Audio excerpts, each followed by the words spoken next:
राजश्री कहार आश्वस्ति foundation trust board member अच्छी आम आज बुद्धिसाई ग्राम को आसलु आ विभिन्न ग्राम भी बुलिकी क्लथ बांटू से जो रियली नीडी जो निहाती दरकार से आम बांटू बाकी रहा आज विश्व शिशु दिवस को आम ये सेलिब्रेशन करें चाहूँ आम सहित अधिक मेंबर जोड़तु जहाद्वारा कि आम भविष्य में आहरी बड़ कार्यक्रम करें।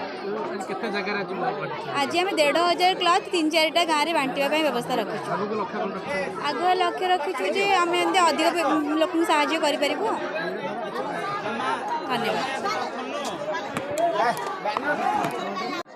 आज विश्व स्वास्थ्य दिवस विश्व शिशु दिवस उपलक्षे आम पंचायत तरफ एवं आमर आश्वस्ति फाउंडेशन मेंबर मान द्वारा आज बुद्धिसाई ग्राम वस्त्र बंटन कराइला। तेणु आम सहीटा को सबू लोक एठारे एवं छोट पिला वयस्क लोक समस्त को भल भाव बंटन कराइला। तेणु आम आश्वस्ति फाउंडेशन को बहुत धन्यवाद करूँ।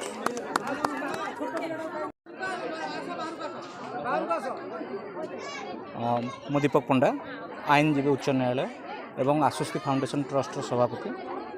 आज आमर विश्व शिशु दिवस उपलक्षे गोटे छोटिया कार्यक्रम होमें किछिटा नुआ वस्त्र और किछिटा पुराना वस्त्र those people are needy actually से भाया पीपुल मानक जाकि से जगार जाकि दौचु यहाँ ही आमर मूल उद्देश्य।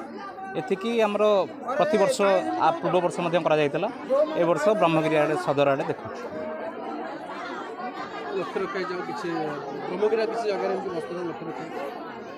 आम एबे एठिक आसिलु बुद्धिसाई टिके आसिलु पूर्वर बोरवाल जाइलु आउ किछिटा वस्त्र अच्छी पाखापाखि किछिटा एरिया आम देखीचु से जगह जाइक दबु।